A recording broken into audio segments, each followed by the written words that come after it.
இயேசு ஜீவிக்கிறார். ஆமேன். இன்றைய நாளிலும் கூட உண்மையாகவே நான் சந்தோஷப்படுகின்றேன். நீங்கள் தேவ சமூகத்திலே தேவனை தேடும்படியாக, தேவனை நமஸ்கரிக்கும்படியாக தேவனுடைய சமூகத்திலே வந்திருப்பதை குறித்து நான் சந்தோஷப்படுகிறேன். அதே போல் நீங்கள் தேவனுடைய வார்த்தைக்கு நாங்கள் ஏழை எளியவர்களுக்கு கொடுத்தது நிமித்தமாக நான் பெருமிதப்படுகின்றேன். கர்த்தர் நிச்சயமாக அதை சுகந்த வாசனையாக ஏற்றுக்கொள்வார் என்று நான் நம்பிக்கையோடு இருக்கிறேன். என் அன்பானவர்களே, இன்றைய நாளிலும் கூட தேவனுடையான வார்த்தைகளுக்கு நாங்கள் செல்ல போகின்றோம். முதலாவதாக நாங்கள் எடுத்து வாசிப்போம். தேவனுடையான வார்த்தையின் ஊடாக மத்திய எழுதியான புத்தகத்திலே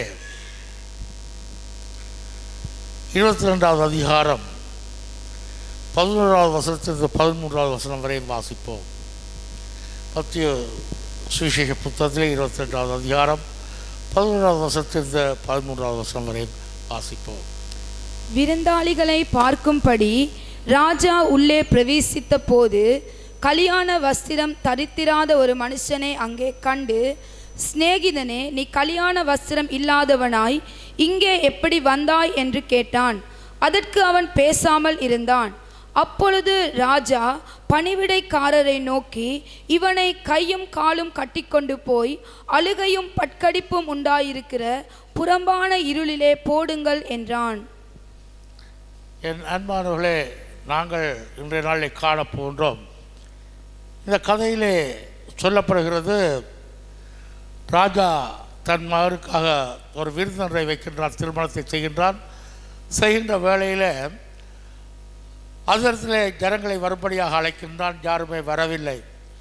அதனாலே அங்கிங்கு இருக்கிறவர்கள் எல்லோரையும் அழைத்து வரும்படியாக அவன் தன் வேலைக்காரன் சொல்லுகின்ற வேளையில், அவர்கள் அழைத்து வருகிற வேளையிலே வந்ததன் பின்பாக ராஜா யார் இன்றைய நாளிலே திருமண விருந்துக்கு வந்தார்கள் என்று பார்ப்பதற்காக உள்ளே வருகிற வேளையிலே இங்கே சொல்லப்படுகிறது, விருந்தாளிகளை பார்க்கும்படியாக ராஜா உள்ளே பிரவாசிக்கும் போது கல்யாண வஸ்திரம் தரித்திராத ஒரு மனுஷனை அங்கே கண்டு, அப்பொழுது சிநேகிதன், நீ கல்யாண வஸ்திரம் இல்லாமல் இருந்தவனாய் இப்போ இங்கே எப்படி வந்தாய் என்று கேட்டான். என் அன்பானவர்களே, நான் இன்றைய நாளிலே ஆடை அல்லது உடை அல்லது வஸ்திரம் என்றான காரியத்தை குறித்து உங்களோடு பேச விரும்புகிறேன். ஏனென்றால் எங்களுக்கு ஆடை பல காரியங்களுக்காக பிரயோஜனப்படுகிறது. ஒன்று, எங்களை பாதுகாப்பதற்கு ஆடை முக்கியமானதாக இருக்கிறது. நீங்கள் காணலாம், பைக்கிலே போகின்றவர்கள் கூட சிலர் அதற்குரியதான மேல் ஆடைகளை அணிந்து செல்வார்களே, விழுந்தால் காயப்படாதபடிக்காக. அதே போல் நாங்கள் காணுகின்றோம், குளிரிலிருந்து தங்களை பாதுகாக்கும்படியாக நுவர்லியா போன்றதான ஸ்தானங்களில் இருக்கிறவர்கள் தங்கள் ஆடைகளை, வித்தியாசமான ஆடைகளை, ஸ்வேட்டர் போன்றதான காரியங்களை அணிந்து கொள்வதை காண்கின்றோம். ஆகவே பாதுகாப்புக்காக ஆடை அணியப்படுகிறது. நாங்கள் காணுகிறோம், அதை போல தங்களுடைய மானத்தை காக்கும்படியாக ஆடைகள் அணியப்படுகிறது. மானத்தை காக்கும்படியாக, தாங்கள் வெட்கப்படாது இருக்கும்படியாக தங்களுடையதான ஆடை அணிந்து கொள்கிறார்கள். சிலர் தங்களுடையதான பெருமதியை விளங்க செய்யும்படியாக சிலர் ஆடைகளை அணிந்து கொள்கிறார்கள். நான் இவ்வளவு பெருமதியானவர் என்பதை காட்டிக்கொள்ளும்படியாக அவர்கள் ஆடைகளை அணிந்து கொள்கிறார்கள். என் அன்பானவர்களே, சிலர் அழகுக்காக ஆடைகளை அணிந்து கொள்கிறார்கள். ஆனால் இன்றைய நாட்களிலே அழகுக்காக ஆடை அணிவதை விட ஆடை அணியாமல் இருப்பதைத்தான் அழகு என்று சில பேர் நினைக்கிறார்கள். அரை நிர்வாணமாக இருப்பதுதான் அழகு நினைக்கிறார்கள். ஆனால் ஒரு காலத்திலே ஆடைகள் என்பது அழகுக்காக. இந்த இடத்திலே நாங்கள் காணுகிறோம், திருமண வஸ்திரம் அணியாத ஒருவர் இதை காணுகிறோம். ஆகவே வஸ்திரம் ஒவ்வொரு சந்தர்ப்பத்திலும் ஆடை அணிவது என்பது வித்தியாசப்படுகிறதை நாங்கள் காணுகிறோம். திருமண வீட்டுக்கு உடுத்துகிற உடையெல்லாம் நாங்கள் மரண வீட்டுக்கு செல்கின்ற வழியிலே உடுத்துகிறோம். சபைக்கு வருகிறதான ஆடை அல்ல நாங்கள் ஒரு பாட்டி ஒன்றுக்கு அல்லது விருந்துக்கு செல்கிற வழியிலே உடுத்துவது. ஆகவே நாங்கள் உடுத்துறதான உடைகள் கூட ஸ்தானங்களுக்கு ஏற்ற வண்ணமாக உடுத்துகிறதை நாங்கள் காணக்கூடியதாக இருக்கிறது. என் அன்பான சகோதரியே, நாங்கள் விலகிக்கொள்ள வேண்டும். இந்த காரியம், உடை உடுத்துகிறதான காரியம் மனிதனால் உண்டாக்கப்பட்டதாக இருந்தாலும் அதை ஸ்திரமாக உருவாக்கியது தேவனாயிருக்கிறார் என்பதை நாங்கள் காணக்கூடியதாக இருக்கிறது. இந்த உடை என்பது எங்கள் வாழ்க்கைக்கு முக்கியமான ஒன்றாக இருக்கின்றது. ஆனபடியினால்தான் நாங்கள் காணுகிறோம். ஆதியாகமம் புத்தகத்திலே 3வது அதிகாரத்திலே 10வது 11வது வசனத்தை நாங்கள் வாசிப்போம்.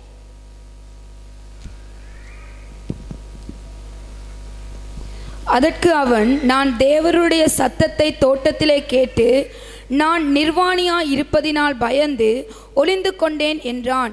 அப்பொழுது அவர், நீ நிர்வாணி என்று உனக்கு அறிவித்தவன் யார்? புசிக்க வேண்டாம் என்று நான் உனக்கு விலக்கின விருட்சத்தின் கனியை புசித்தாயோ என்றார். உங்களுக்கு எல்லோருக்கும் இந்த காரியங்கள் நன்றாக தெரிந்த காரியங்கள். ஆனபடினால் நான் சொல்லுகிறேன், ஆதாமை ஏவாளை தேவன் மனித படைத்த பின்பு நன்மை தீமை அறியத்தக்கதான கனியை உண்ண வேண்டாம் என்று சொன்னதன் பின்பாக அவர்கள் உண்டதினாலே அவர்கள் கண்கள் திறக்கப்படுகிறது. அவர்கள் நிர்வாணி என்பதை அறிகிறார்கள். அவர்கள் தங்களுக்காக ஒரு மரக்களிலே, அத்தி மரத்திலே இலையை எடுத்து அவர்கள் தங்களுக்கு ஒரு ஆடைகளாக தைத்து அதை உடுத்திக் கொள்கிறார்கள். ஆனால் என் அன்பான சகோதரியே, நாங்கள் காணக்கூடிய இருக்கிறது 3வது அதிகாரத்திலே 22வது வசனத்தை வாசிக்கிற வேளையிலே நான் காணக்கூடிய இருக்கு. பின்பு தேவனாகிய கர்த்தர், இதோ மனுஷன் நன்மை தீமை அறியத்தக்கவனாய் நம்மில் ஒருவரைப் போல் ஆனான். இப்பொழுதும் அவன் கையை நீட்டி ஜீவவிருட்சத்தின் கனியை பறித்து புசிக்காதபடிக்கு என்றைக்கும் உயிரோடிராதபடிக்கு செய்ய வேண்டும் என்று சொல்லி அவன் எடுக்கப்பட்ட மண்ணை பயன்படுத்தும்படி அவனை ஏதேன் தோட்டத்திலிருந்து அனுப்பிவிட்டார். நாங்கள் காணுகிறோம் என் அன்பானவர்களே, அவர் இந்த காரியத்தை செய்ததன் பார்ப்பாக அவனை தேவன் வெளியிலே போடுகின்றார். தேவனுடைய சொல்லி கீழ்ப்படியாத நிமித்தமாக தேவன் உருவாக்கியதான அந்த தோட்டத்திலிருந்து தேவன் அவனை வெளியிலே போடுகின்றார். ஆனாலும் என் அன்பான தேவ பிள்ளைகளே, நாங்கள் விலகிக்கொள்ள வேண்டியதாக இருக்கிறது. அவன் இந்த காரியத்தை செய்கிற வேளையிலே தேவன் அவனுக்கு ஒரு தோலினால் உருவாக்கியதான ஆடையை அவனுக்கு தைத்து கொடுப்பதை காண்கின்றோம். ஆகவே தேவன் அவனுக்கு நிரந்தரமான, அவரால் பாவிக்கக்கூடியதான ஸ்திரமான ஒரு ஆடையை செய்து கொடுக்கிறதை நாங்கள் காணுகின்றோம். என் அன்பானவர்களே, இந்த காரியங்கள், இந்த வரலாறுகளை நாங்கள் பார்க்கிற வேளையிலே தேவன் தான் மனிதருக்கு நல்லதான ஆடையை முன்பு கொடுத்ததை நாங்கள் காணுகிறோம். ஆகவே இந்த ஆடை என்பது வேதத்தின்படியாக பார்க்கிற வேளையிலே ஒவ்வொரு சந்தர்ப்பங்களிலும் இது வித்தியாசப்பட்டதை காணக்கூடிய இருக்கிறது. தேவன் தன்னுடைய ஜனங்களுக்கு அல்லது தான் விரும்புகிறவர்களுக்கு, தனக்கு ஊழியம் செய்கிறவர்களுக்கு உடை எப்படியாக அமைய வேண்டும் என்று தேவன் உடையை கொடுத்ததை நான் வேதத்திலே காணக்கூடிய இருக்கிறது. என்னோடு சேர்ந்து எடுத்துக்கொள்ளுங்கள்.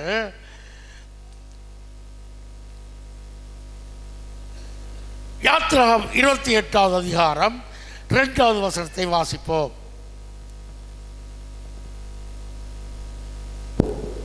உன் சகோதரனாகிய ஆரோனுக்கு மகிமையும் அலங்காரமுமாய் இருக்கும் பொருட்டு பரிசுத்த வஸ்திரங்களை உண்டு பண்ணுவாயாக. என் அன்பானவர்களே, தேவன்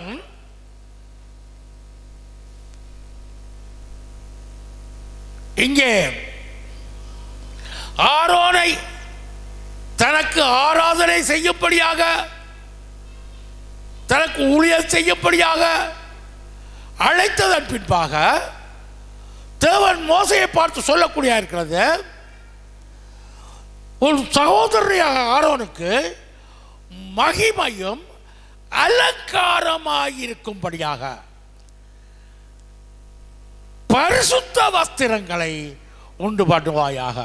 ஹல்லேலூயா சொல்லுவோமா? ஹல்லேலூயா.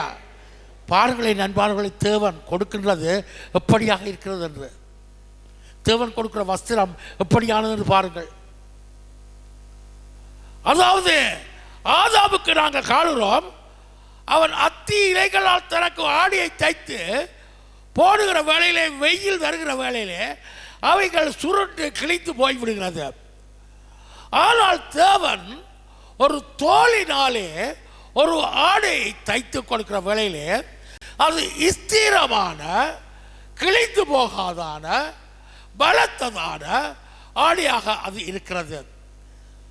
தேவன் தன்னுடைய ஜனங்களை கொண்டு வருகிற வேளையிலே அவர்களுக்கு அங்கே ஊழியம் செய்யும்படியாக, அவர்கள் நிமித்தமாக தேவனுக்கு ஊழியம் செய்யும்படியாக ஆரோனையும் அவருடைய குடும்பத்தையும் அங்கே தேவன் அங்கே தெரிவு செய்கின்றார். தெரிவு செய்கின்ற வேளையிலே அந்த ஆடை ஏனோ தானோ என்று உடுத்துகின்ற ஆடை அல்ல,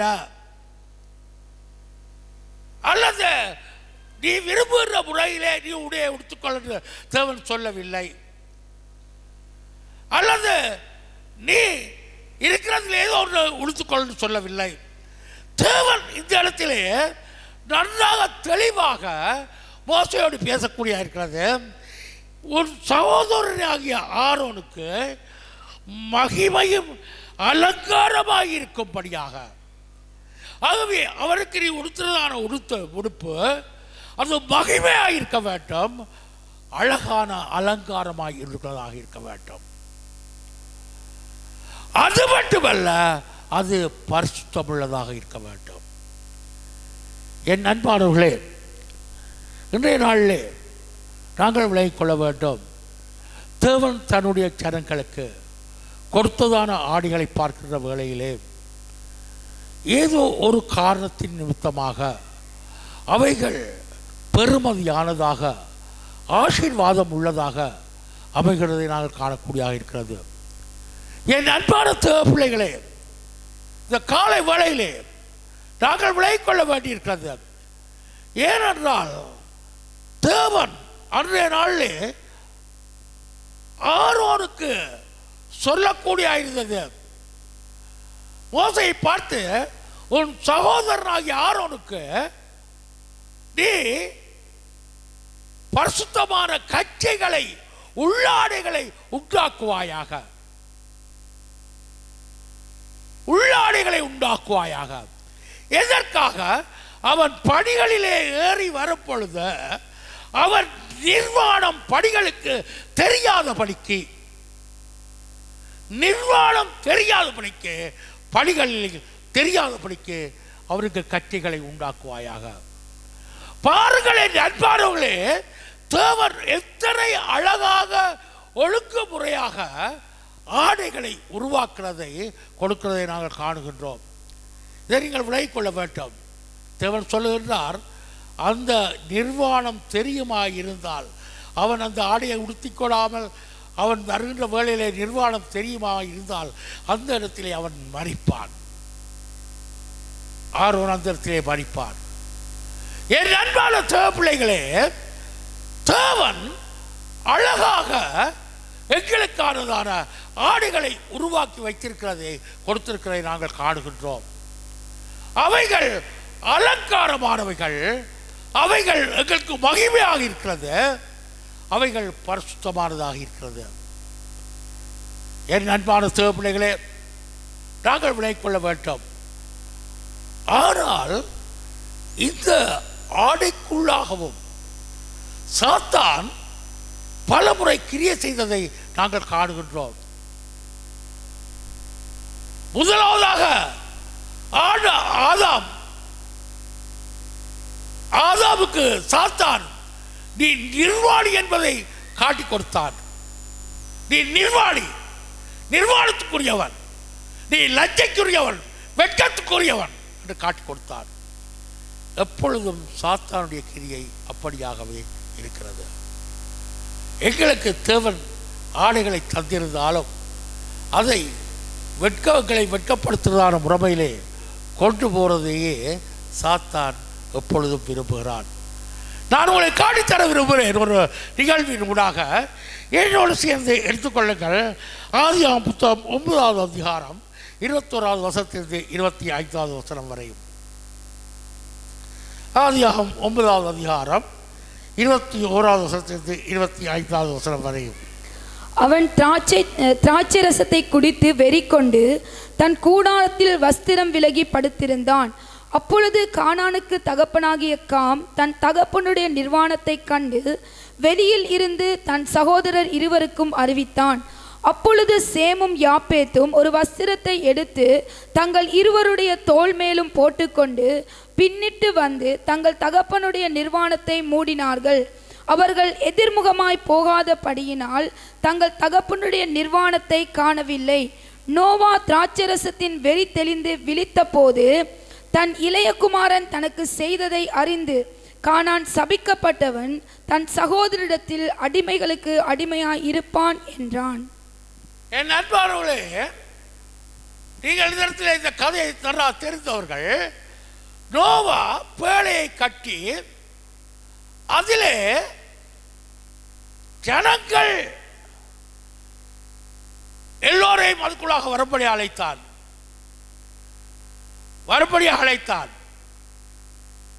அழைத்து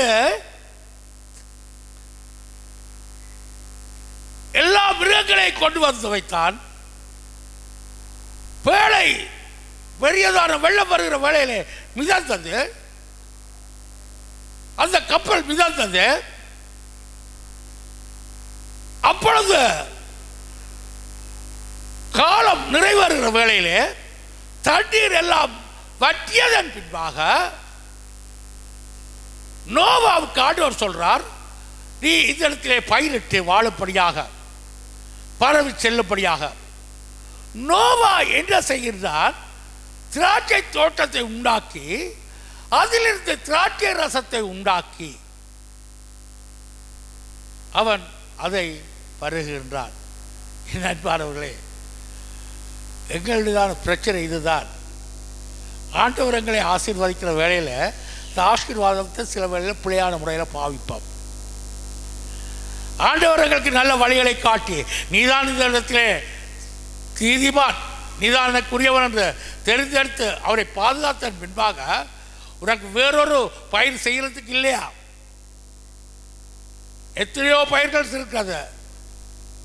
எல்லாவற்றோடு சேர்த்து அவர் திராட்சை ரசத்தை உண்டாக்கக்கூடியதான திராட்சை தோட்டத்தை உண்டாக்குகிறார். அதை குடித்து வெறியாகி, என் அன்பானவர்களே, இந்த இடத்திலே சொல்லப்படுகிறது, அவருடைய மகனாகிய காம் அவருடைய நிர்வாணத்தை கண்டான் என்று சொல்லப்படுகிறது. ஆனால் உண்மையாகவே அவன் நிர்வாணத்தை கண்டான் அல்ல, தகப்பனுடன் ஓரின சேர்க்கையிலே ஈடுபட்டான் என்று எபிரேய வார்த்தைகள் சொல்லப்படுகிறது.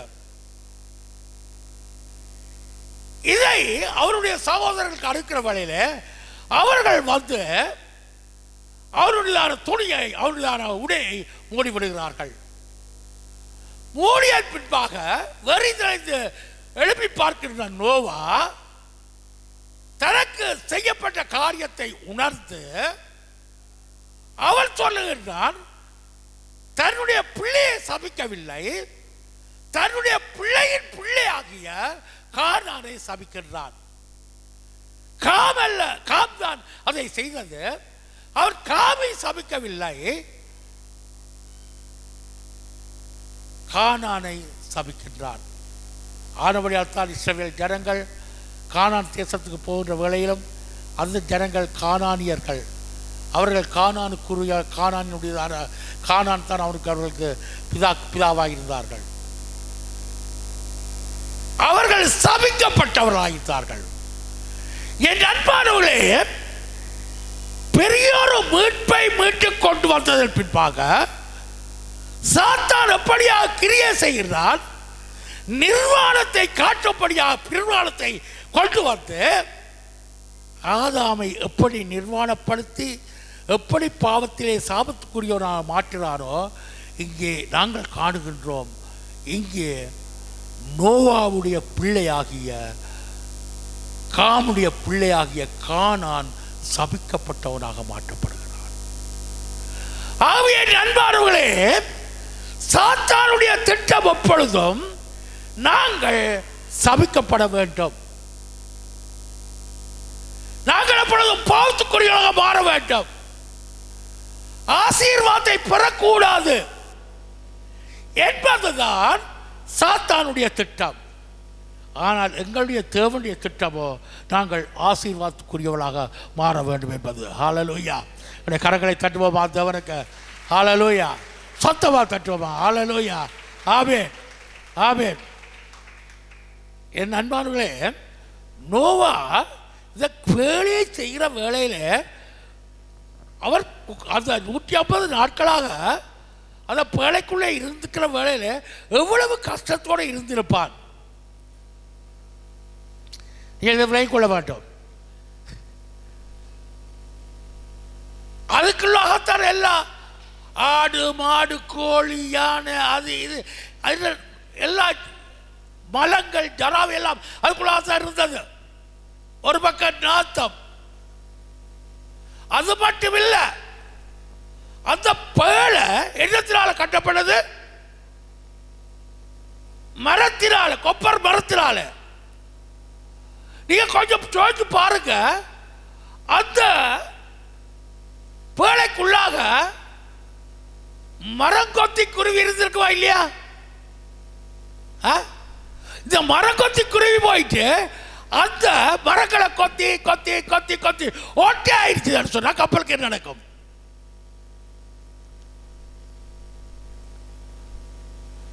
எலி இருந்திருக்குவா இல்லையா? மூஞ்சூர் இருந்திருக்குவா இல்லையா? அணில் இருந்திருக்குவா இல்லையா? இதெல்லாம் இந்த மரத்தை வெட்டி இருந்தா ஓட்டி ஆக்கியிருந்தா என்ன நடந்திருக்கும்? கப்பல் ஓட்டியா போயிருக்கும். அவன் இவ்வளவு பாதுகாத்து வெளியே கொண்டு வந்து, இங்கே பாருங்கள் சாத்தானுடைய கிருபை, சாத்தானுடைய கிரியை பாருங்கள். அவர்களை நிர்வாணமாக்கினான். அதன் மூலமாக அங்கே நோவாவுடைய பரம்பரைக்கு கிடைத்ததான ஆசீர்வாதங்களிலே ஒரு பிள்ளை கிடைக்க வேண்டிய ஆசீர்வாதம் சாபமாக மாறியது. என் அன்பானவர்களே, எதனாலே? உடையின் நிமித்தமாக. உடைதான் காரணம்.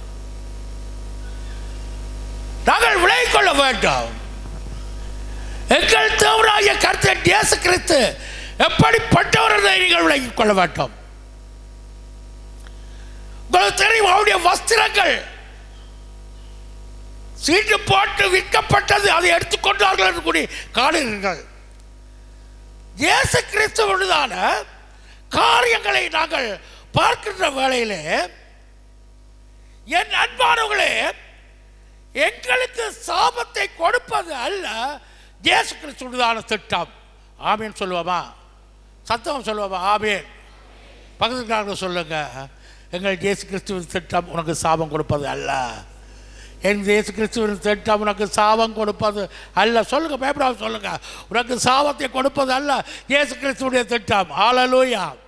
அது சாத்தானுடைய திட்டம்.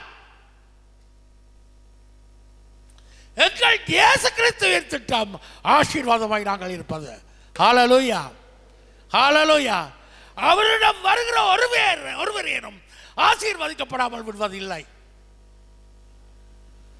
இங்கே நாங்கள் காணுகின்றோம் இயேசு கிறிஸ்து என்ன செய்கிறார் என்பதை நீங்கள் படித்துக் கொள்ள வேண்டும். நான் இன்று உங்களுக்கு இதை கற்றுத்தர காரணம், கிறிஸ்துவுக்குள்ளாக வருகிற எங்களை சாபத்துக்குள்ளாக கொண்டு செல்ல முயற்சிக்கிற சாத்தான் தோற்று போவான். ஹல்லேலூயா, ஹல்லேலூயா. எங்களை சாபத்துக்குள்ளாக கொண்டு போக வேண்டும் என்று சாத்தான் விரும்பினால் அவன் தோற்று போவான். ஏனென்றால் அவருடைய கிரியைகளுக்கு வேதத்திலே சொல்லப்படுகிறது. கொலோசியர் 2வது அதிகாரம் 13வது வசனத்திலிருந்து 15வது வசனம் வரை வாசிப்போம். கொலோசியர் 2வது அதிகாரம் 13வது வசனத்திலிருந்து 15வது வசனம் வரை. அல்லாமலும் நீங்கள் கிறிஸ்துவை பற்றும் விருத்த சேதத்தினாலே மாம்சத்துக்குரிய பாவ சரீரத்தை கலைத்து விட்டதினால் கையால் செய்யப்படாத விருத்த சேதனத்தை அவருக்குள் பெற்றீர்கள்.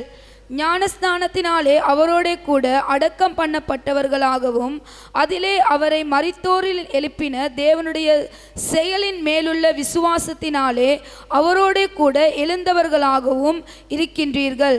உங்கள் பாவங்களினாலேயும் உங்கள் மாம்சம் விருத்த சேதனம் இல்லாமலேயும் மரித்தவர்களாயிருந்த உங்களையும் அவரோட கூட உயிர்ப்பித்து அக்கிரமங்கள் எல்லாவற்றையும் உங்களுக்கு மன்னித்து நமக்கு எதிரடையாகவும் கட்டளைகளால் நமக்கு விரோதமாகவும் இருந்த கையெழுத்தை குலைத்து அதை நடுவில் இராதபடிக்கு எடுத்து சிலுவையின் மேல் ஆணி அடைத்து துரைத்தனங்களையும் அதிகாரங்களையும் உரிந்து கொண்டு வெளியரங்கமான கோலமாகி அவைகளின் மேல் சிலுவையிலே வெற்றி சிறந்தார். ஹல்லேலூயா, ஹல்லேலூயா.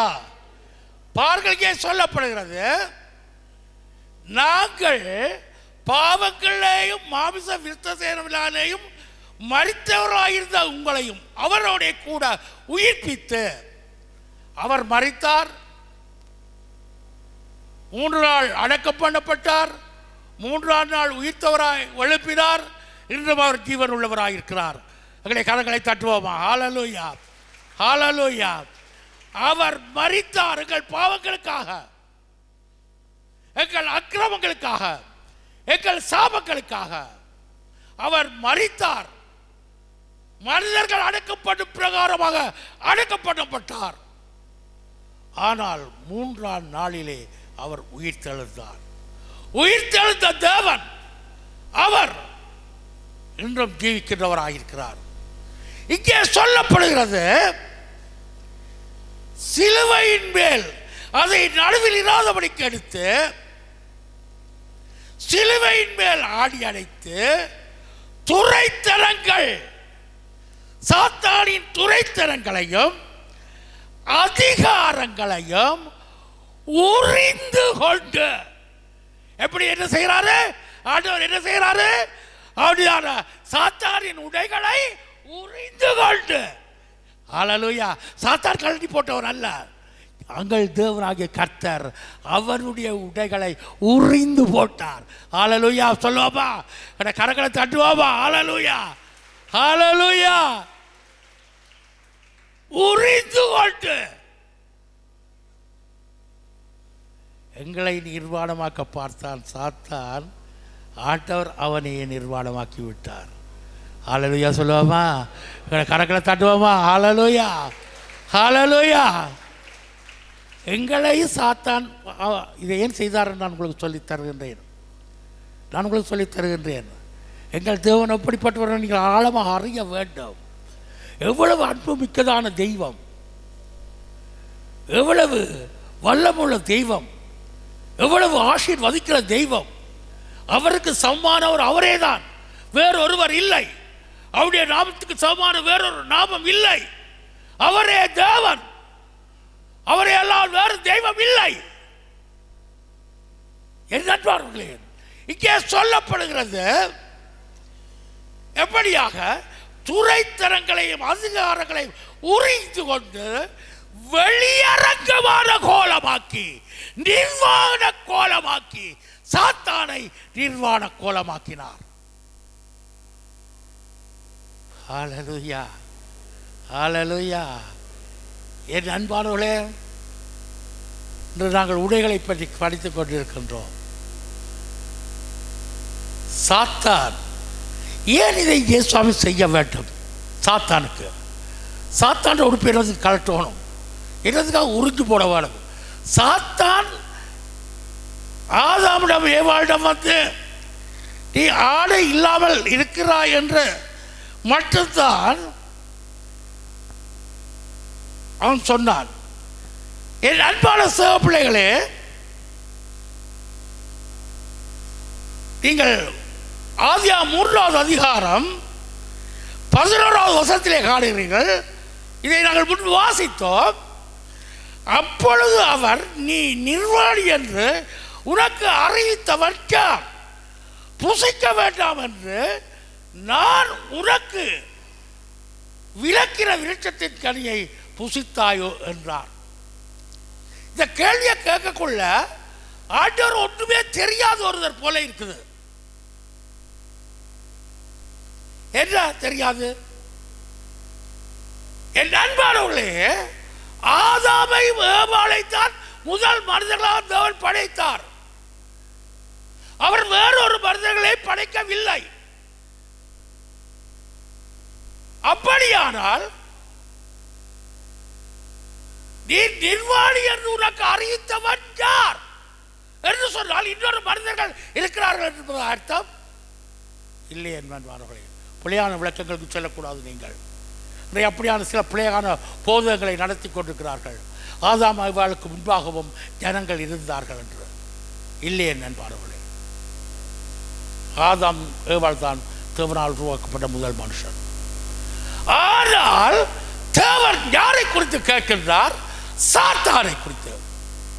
உனக்கு இதை அறிவித்தவன் யார் என்றால் தள்ளப்பட்டு வெளுக்கப்பட்டு பூமியிலே இருக்கிறதான அந்த பிசாதானவன் உன்னை ஏமாற்றினாரோ?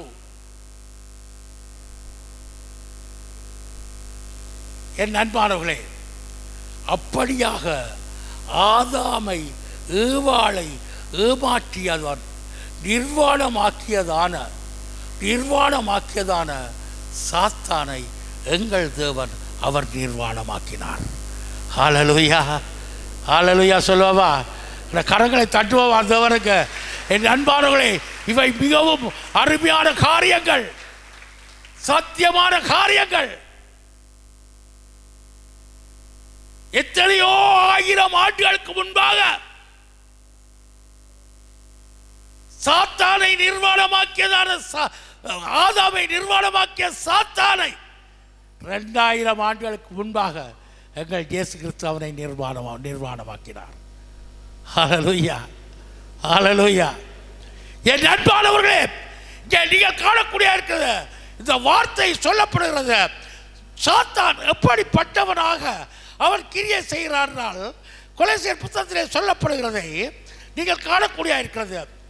அவன் மிகவும் ஒரு அதிகாரியைப் போல மனிதர்களிடையே செயற்படுகின்றவராக இருக்கின்றான். அவன் அதிகாரியைப் போல அவன் செயற்படுகின்றவராக இருக்கிறான். பாருங்கள்,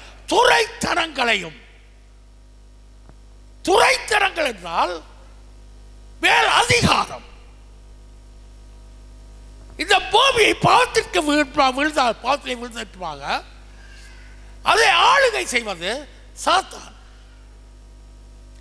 ஆரோவணியார் தான் பவுல் அடிகளார் இந்த பிரபஞ்சத்துக்கு ஏற்ற வேஷம் தெரியாமல் இப்பிரபஞ்சத்தின் தேவன் என்று அதை சொல்லுகின்றார். என் அன்பார்களே, ஆகவே துரைத்தனங்களையும் அதிகாரங்களையும் உறிந்து கொண்டு சாத்தான் நீ நிர்வாணம் என்று சொல்லி மட்டும்தான் காட்டினான். ஆனால் இயேசு அவனை நிர்வாணம் ஆக்கினார். ஹல்லேலூயா, ஹல்லேலூயா. எங்கள் தேவனோ அவனை நிர்வாணம் ஆக்கினார். உறிந்து கொண்டு இங்கே சொல்லப்படுகிறது பாருங்கள், வெளியரங்க கோலமாக்கி அவைகளின் மேல் சிலுவையின் மேல் அவர் வெற்றி சிறந்தார். ஹல்லேலூயா, ஹல்லேலூயா. பக்கத்துக்காக சொல்லுங்க, இனி உனக்கு சாபம் இல்லை. பக்கத்தில் சொல்லுங்க, உனக்கு இனி சாபம் இல்லை. ஹல்லேலூயா, ஹல்லேலூயா. சாத்தான் அவன் எங்களுக்கு சாபத்தை உண்டாக்க பார்த்தான்.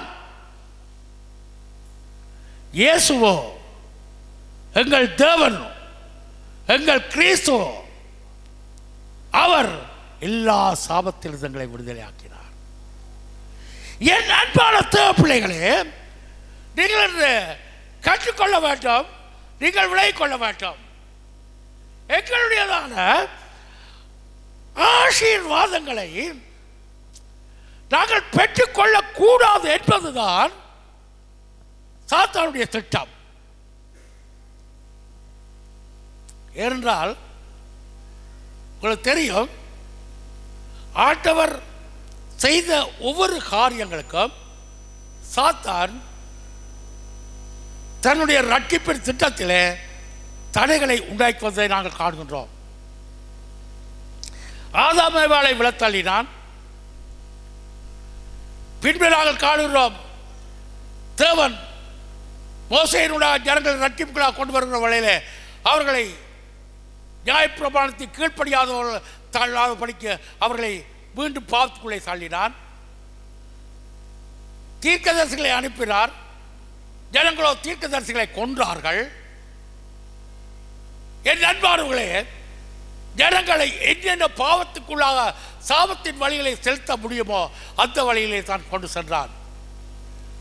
நாங்கள் காணுகின்றோம், இஸ்ரவேல் ஜனங்கள் எகிப்திலிருந்து வருகிற வேளையிலே அவர்கள் ஒரு கன்றுக்குட்டியை செய்தார்கள்.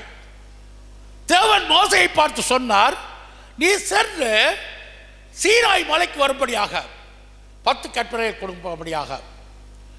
அங்கே வருகின்ற வேளையிலே அங்கே ஜனங்கள்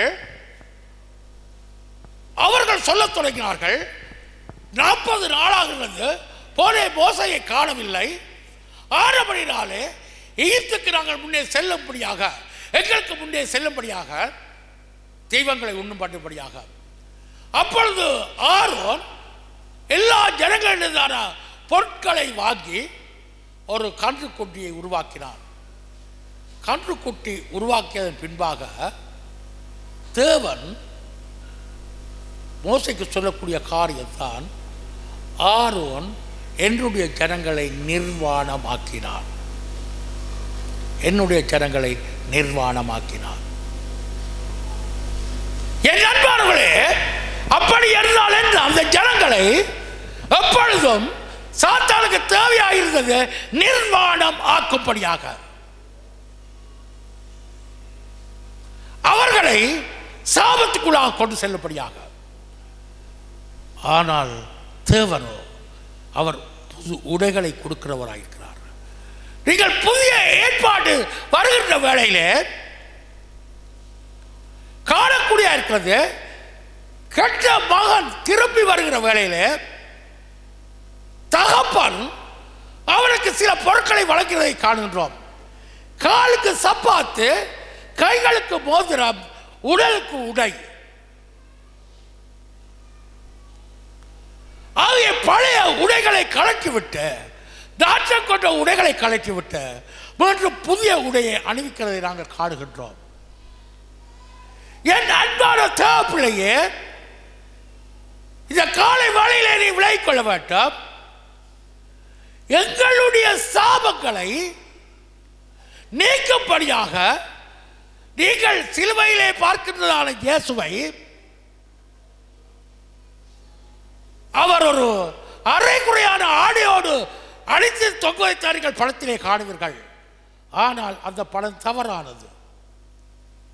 சிலுவையிலே அடிக்கப்படுகிற எவர்களும் உடைகள் உடுத்தப்படுவதில்லை, நிர்வாணமாகவே அடிக்கப்படுவார்கள்.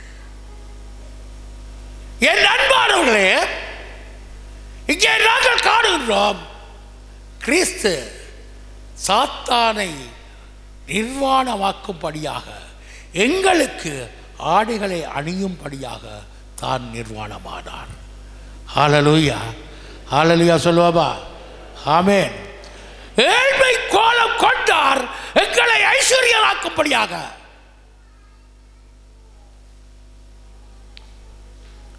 அவர் தரித்திரரானார் எங்களை ஐஸ்வர்யனாக மாற்றும்படியாக.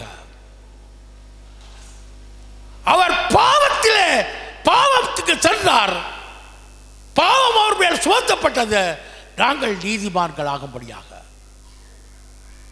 என் அன்பான தாய் பிள்ளைகளே, இந்த காலை வேளையிலும் நீங்கள் இயேசு கிறிஸ்துவுடான இந்த செயற்பாட்டை விலகிக் கொள்ள வேண்டும். அவர் எங்களுக்கு கொடுத்திருக்கிறார் காரியம் ஆசீர்வாதத்தின் வழிகளே, ஆசீர்வாதத்தின் பாதைகளே. அவர்களுக்கு வழங்கியிருக்கிறதான ஆடைகள் ஆசீர்வாதத்தின் ஆடைகளே. என் அன்பான தேவ பிள்ளைகளே, இன்று நான் உங்களுக்கு சொல்லுகிறதான காரியம்தான், அவர் எங்களுக்கு ஆவிக்குரிய ரீதியிலே நாங்கள் வாழும்படியாக, ஆவிக்குரிய ரீதியிலே வாழும்படியாக எங்களுக்கு உடைகளை தந்திருக்கிறார். ஹல்லேலூயா, ஹல்லேலூயா. அதுதான் முதலாவது ஆடைதான் ரட்சிப்பு. முதலாவது ஆடை ரட்சிப்பு. நாங்கள் ஆவிக்குரிய ரீதியிலே வாழும்படியாக எங்களுக்கு கொடுக்கப்பட்ட ஆடை ரட்சிப்பு. இரண்டாவதாக நான் காணுகிறேன், அவர் எங்களுக்கு தந்ததான ஆடை துதி, நமஸ்காரம். வேதம் சொல்கிறது துதி என்ற ஆடை அவர்களுக்கு கொடுத்தார். ஏசாயா புத்தகம் இதை உங்களுக்கு விளங்கப்படுத்துகிறது. இதை வாசித்து பார்ப்போம். எங்களுக்கு பரலோகத்திலே கிடைக்கின்ற ஆடை என்ன பாருங்கள். வெளிப்படுத்தல் 19வது அதிகாரம் 7வது 8வது வசனத்தை வாசிப்போம். நாம் சந்தோஷப்பட்டு களிகூர்ந்து அவருக்கு துதி செலுத்த கடவோம். ஆட்டுக்குட்டியானவருடைய கல்யாணம் வந்தது, அவருடைய மனைவி தன்னை ஆயத்தம் பண்ணினாள் என்று சொல்ல கேட்டேன்.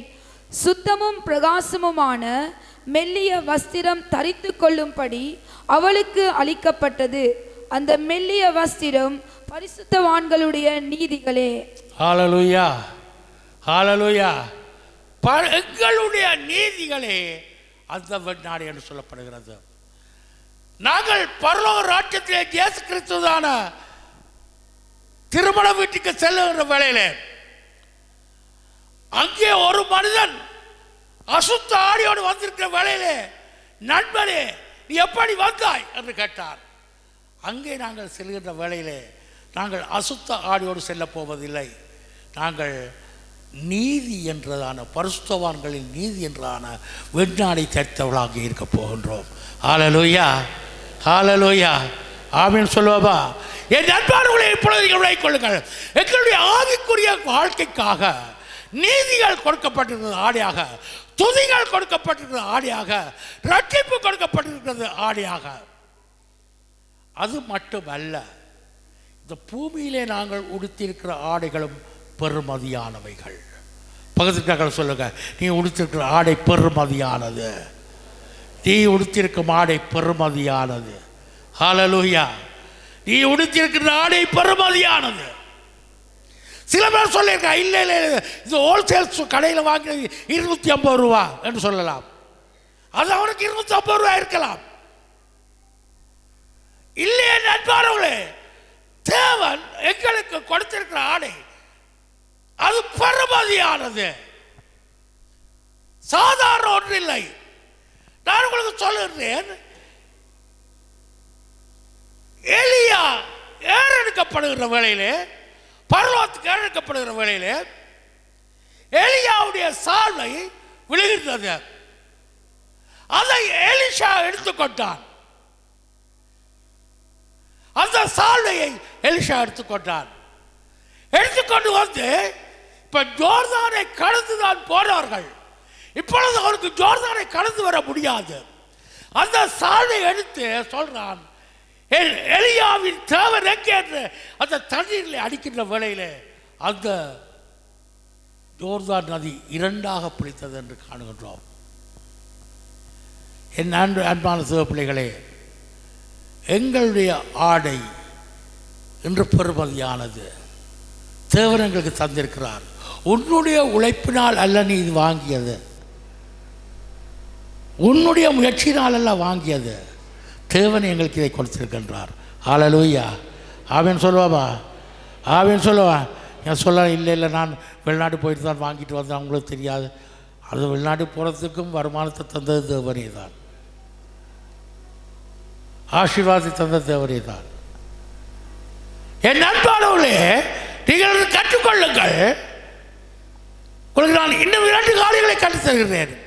உங்களுக்கு இருக்கிற உடைகள் ஆவிக்குரிய ரீதியான உடைகளை தேவன் என்று தந்திருக்கின்றார், பூமிக்குரிய ஆடைகளை தந்திருக்கிறார். இந்த பூமிக்குரிய ஆடைகளும் அவைகளும் பெருமதியானவைகளே. எலிஷாவுடைய கரங்களிலே கிடைத்ததான சால்வை அது பெருமதியானதாயிருந்தது, வல்லமை நிறைந்ததாயிருந்தது. அதை எடுத்து அடிக்கிற வேளையிலே யோர்தான் நதி 2ஆக பிழிந்தது. என் அன்பானவர்களே, பாருங்கள், மத்திய புத்தகம் 9வது அதிகாரத்தை எடுத்துக்கொள்வோம். 20வது வசனத்திலிருந்து 22வது வசனம் வரை வாசிப்போம். மத்திய 9வது அதிகாரம் 20வது வசனத்திலிருந்து 22வது வசனம் வரை.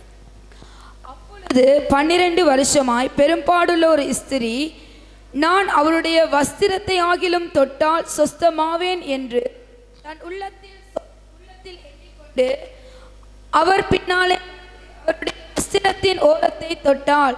இயேசு திரும்பி அவளை, உன் விசுவாசம் உன்னை ரட்சித்தது என்றார். சுத்தமானாள். இங்கே நாங்கள் காணுகிறோம், மத்திய எழுதியான சுவிசேஷ புத்தகத்தில் சொல்லப்படுகிறது. மத்திய 9வது அதிகாரத்திலே இயேசு கிறிஸ்துவின் வாழ்க்கையில் நடந்த காரியத்தை சொல்லப்படுகிறது.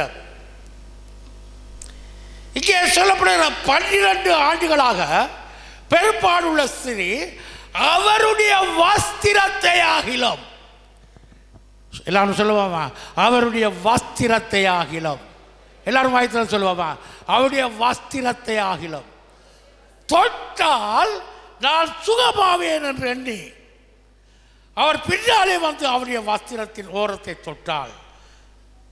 இயேசு அவளை பார்த்து, மகளே திடன்கள், உன் விசுவாசம் ரட்சித்தது என்றார். அந்நேரம் முதல் அந்த ஸ்திரீ சொத்தமானாள். 12 ஆண்டுகளாக இருந்த பெரும்பாடு நோய், வைத்தியரால் சுகமாக்க முடியாத நோய், இயேசுவின் சாலையின் ஓரத்தை தொடுகிற வேளையிலே, உடையை தொடுகிற வேளையிலே அந்த நோய் சுகமானது. ஆகவே எங்களுக்கென்று இருக்கிற உடை பெருமதியானது. ஹல்லேலூயா, ஹல்லேலூயா. அவன் சொல்லுவா, என்னுடைய கரங்களை தட்டுவோமா தேவனுக்கு. ஹல்லேலூயா. என் அன்பானவர்களே, நீங்கள் நினைக்க வேண்டாம், 10,000 ரூபா கொடுத்து வாங்கிதான் அது உடை, 50,000 ரூபா கொடுத்தான் உட. சில சபை போதகர்கள் அவர்கள் சாதாரணமாக உடுத்திருந்தான ஷர்ட் 1.5 லட்சம் ரூபாயா, அவர்கள் போடுற சப்பாத்து 10 லட்சம் ரூபாய், அவைகள் எல்லாம் பொன் முத்துக்கள் பதிக்கப்பட்டிருக்கிறது. அவளுக்கு அதுதான் பெருமதி என்று நான் நினைக்கிறேன். இல்லை, எங்கள் பெருமதி தங்கி இருப்பது அவருடையதான வல்லமையிலே தான். ஹல்லேலூயா, ஹல்லேலூயா. அழகிலேயும் பணத்தின் பெருமதியிலும் அல்ல எங்களுடைய ஆடைகள் தங்கி இருக்கிறது. இப்பொழுது எங்களுடைய ஆடைகள் கர்த்தருடைய கிரியை இருப்பதினாலே எங்கள் ஆடைகள் பெருமதியாக இருக்கிறது.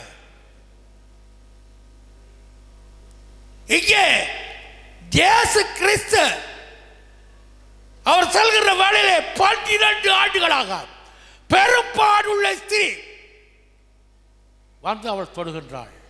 அவருடைய சாலையின் ஓரத்தை உடனடியாக அவள் சுகப்படுகின்றாள். வேதம் சொல்லுகிறது, சாத்தான் நிர்வாணமாக்கி சபித்து எங்களை சாபத்துக்குள்ளே செல்ல விரும்புகிற வேளையிலே கிறிஸ்து ஆனவர் எங்களை சுகமாக்கி ரோகத்திலிருந்து விடுதலையாக்கி எங்களை ஆசீர்வாதத்துக்குள்ளாக கொண்டு செல்ல விரும்புகிற தேவனாயிருக்கிறார். என் அன்பான சிவப்பிள்ளையே, நான் இன்னொரு காரியத்தை காட்டி விரும்புகிறேன். பாருங்கள், அப்போஸ்தலர் புத்தகத்தை நாங்கள் எடுத்துக்கொள்வோம். 19வது அதிகாரம் 11வது 2வது வசனத்தை வாசிப்போம்.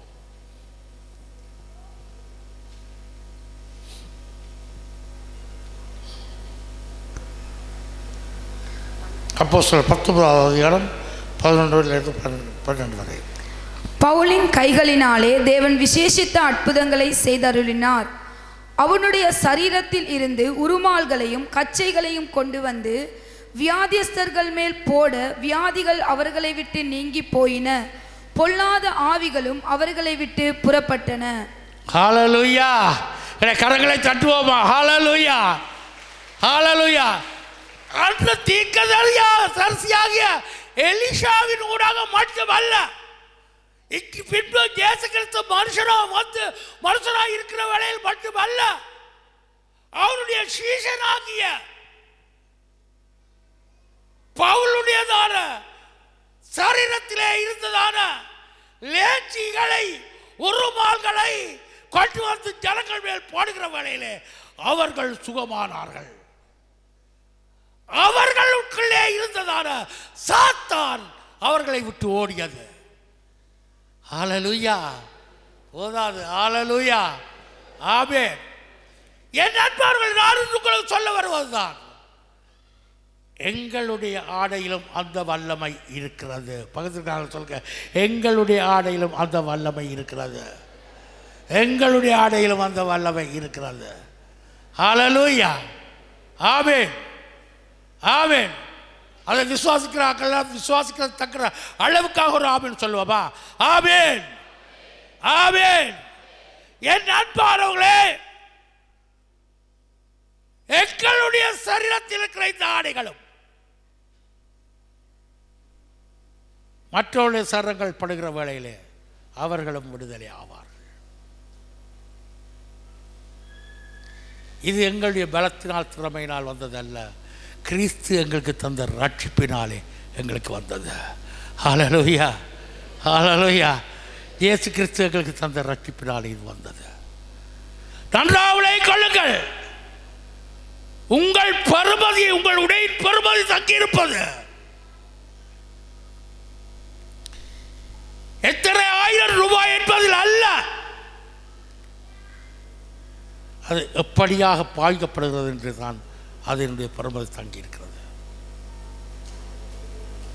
அன்று எலிஷாவுடையதான சால்வை எலியா எடுக்கிற வேளையிலே அது வல்லமையாய் கிரியை செய்தது.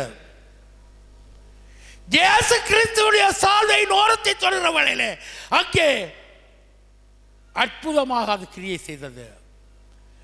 பவுலடிகளான கச்சைகளையும் உருமால்களையும் கொண்டு வந்து நோயாளிகள் மேல் போடுகிற வேளையிலே அவர்கள் விடுதலை அடைந்தார்கள். என்றால் அவருடைய சீசலாகிய எங்களுடைய வாழ்க்கையிலும் எங்களுடைய ஆடைகளும் பெருமதியானவைகள், அவைகள் மற்றவர்களுக்கு ரட்சிப்பை கொடுக்கிறதா இருக்கிறது. ஹல்லேலூயா! அவர்களை விடுவிக்கிறதா இருக்கிறது. ஆமென். என்பார்களே, எங்களுக்கு ஆவிக்குரிய ஆடையை கொடுத்திருக்கிறார். ரட்சிப்பு, துதி, நமஸ்காரம்.